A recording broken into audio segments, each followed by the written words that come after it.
Hello students, welcome to HK Academy. Myself Dr. Hemant Kumar. Today we are going to start our next chapter of the series called Public Administration in India.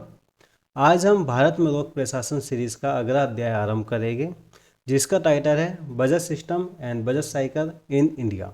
Bharat में budget व्यवस्था और budget चक्र।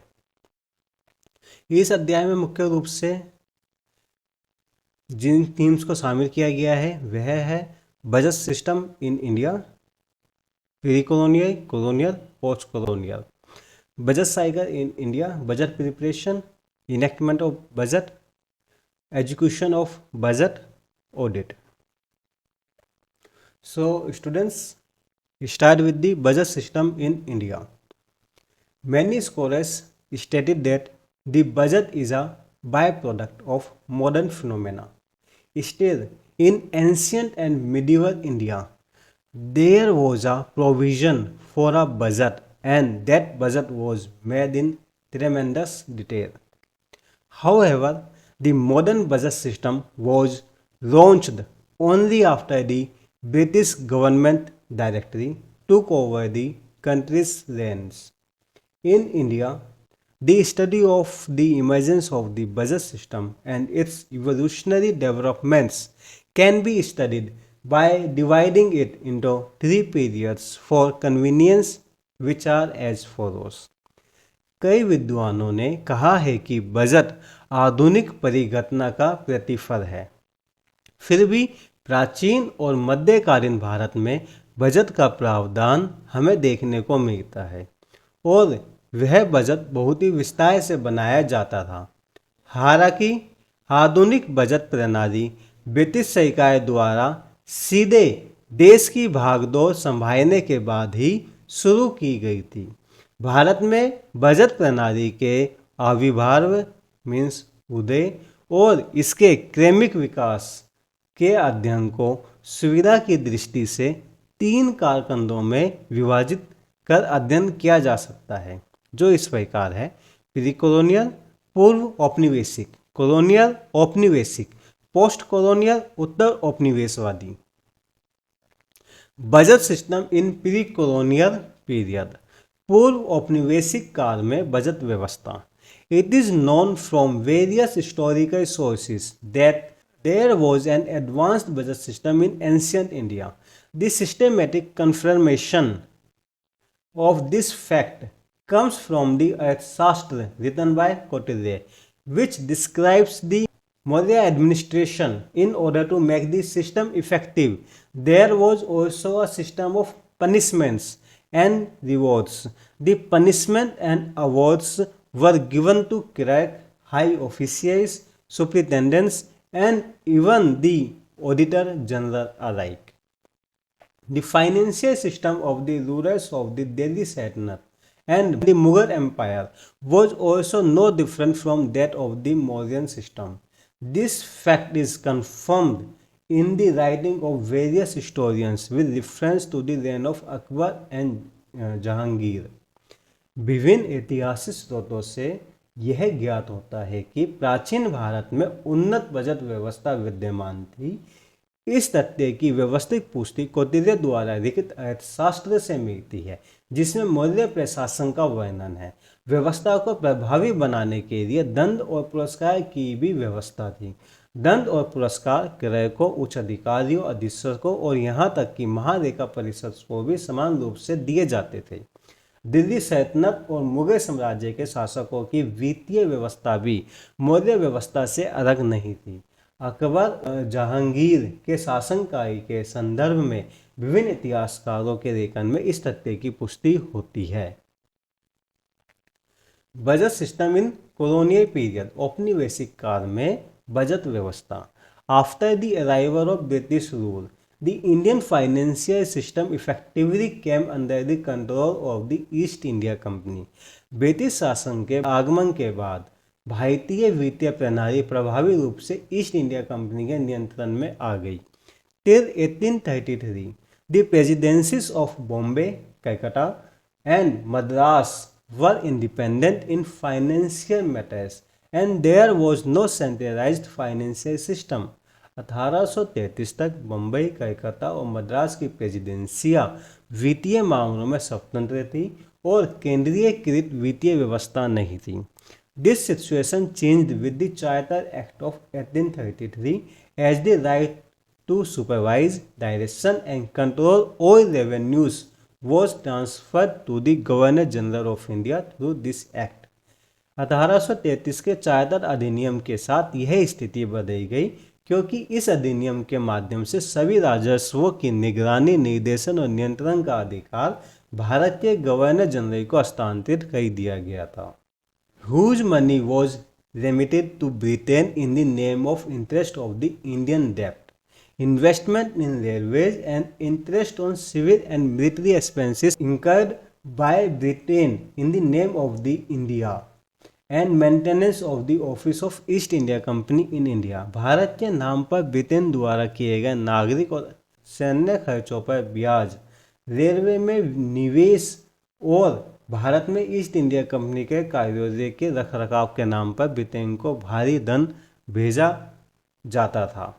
After the revolution of 1857, there was chaos in financial administration। 1857 की क्रांति के बाद वित्तीय प्रशासन में अव्यवस्था फैल गई। After the British Empire took the administration of India under its control, the financial system became in line with the system prevailing in Britain। British साम्राज्य द्वारा भारत के प्रशासन को अपने नियंत्रण में देने के बाद वित्तीय प्रणाली ब्रिटेन में प्रचलित प्रणाली के अनुरूप हो गई। The first formal budget in India was presented in 1860 by Sir James Wilson, the finance member of the Governor General in Council। Bharat में पहला औपचारिक बजट 1807 में गवर्नर जनरल इन काउंसिल के वित्त सदस्य सर जेम्स विल्सन द्वारा प्रस्तुत किया गया था। स्टूडेंट्स, सर जेम्स विल्सन को भारत में बजट का जन्मदाता कहा जाता है। is known as the father of budget in India, budgeteer system in India, James Wilson। The budget adopted by the government came into the effect from 1st May to 30 April। Subsequently, at the beginning of 1866, the financial year was changed to April March। सरकार द्वारा अपनाया गया budget 1 मई से 30 अप्रैल तक प्रभाव में आया।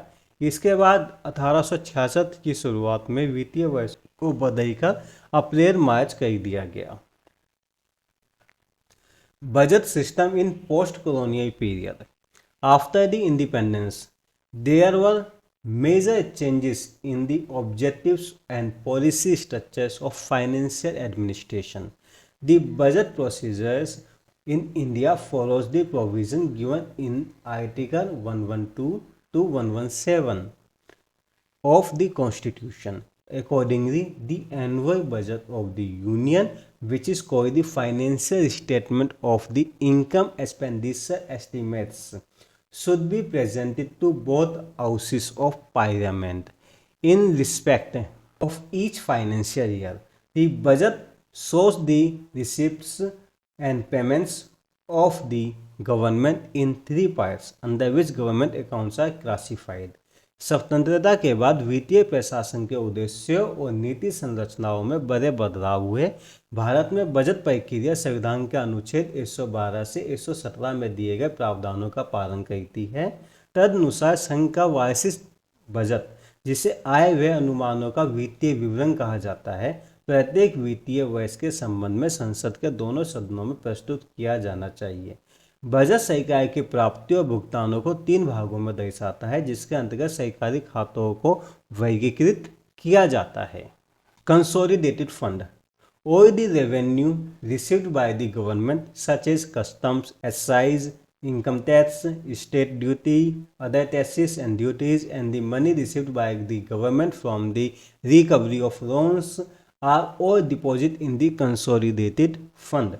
संचित निधि, सरकार द्वारा प्राप्त सभी राजस्व जैसे सीमा शुल्क, उत्पाद शुल्क, आयकर, संपत्ति शुल्क, अन्य कर और शुल्क और सरकार द्वारा ऋण की वसूली से पर्याप्त धन सभी समेकित निधि में जमा किए जाते हैं या संचित निधि में जमा किए जाते हैं।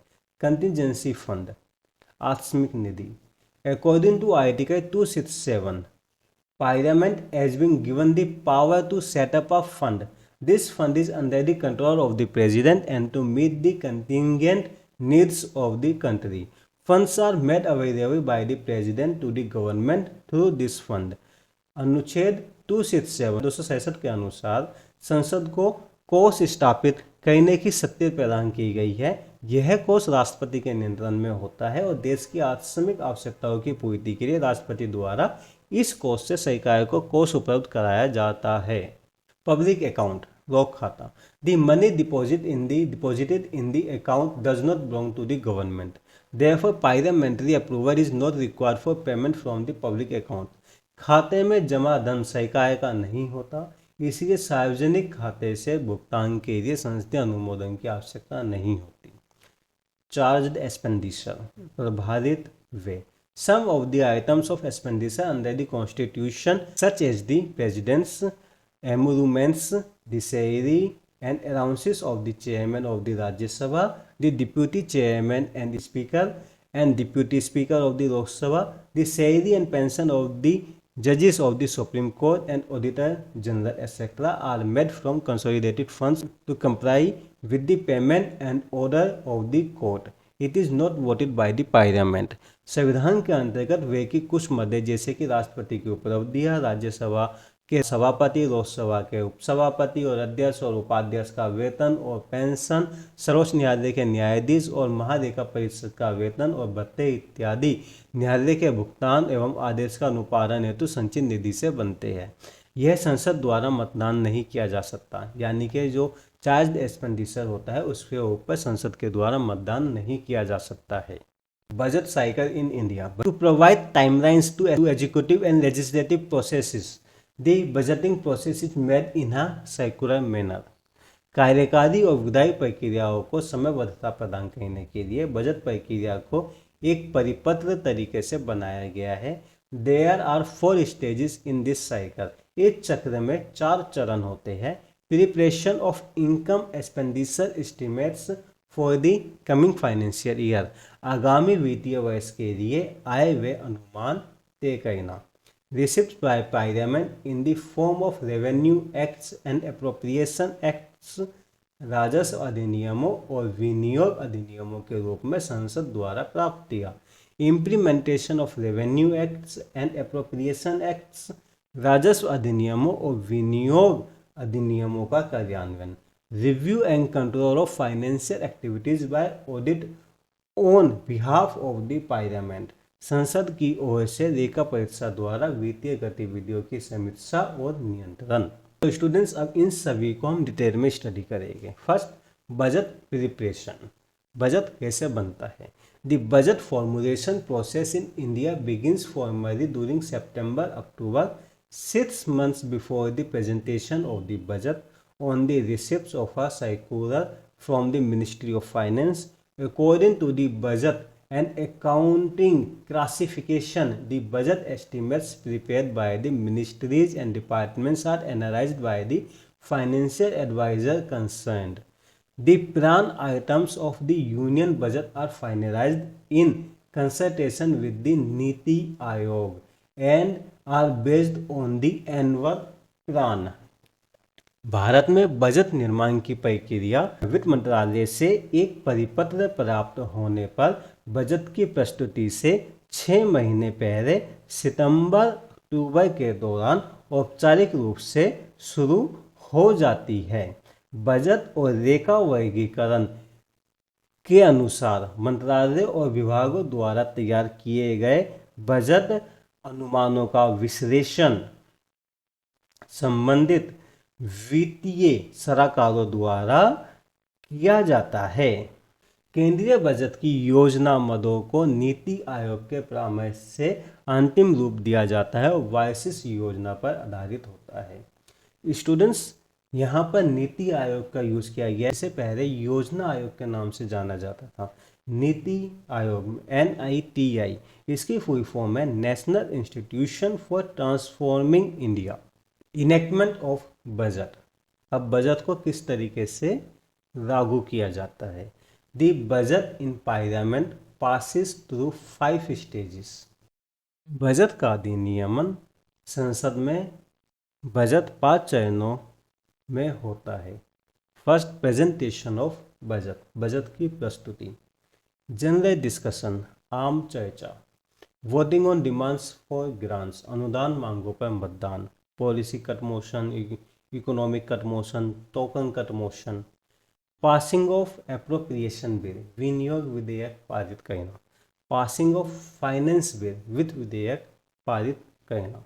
स्टूडेंट्स, इसमें क्या होता है, ये जो चरण है, इसी चरण में बजट को पास किया जाता है हमारी पार्लियामेंट के द्वारा।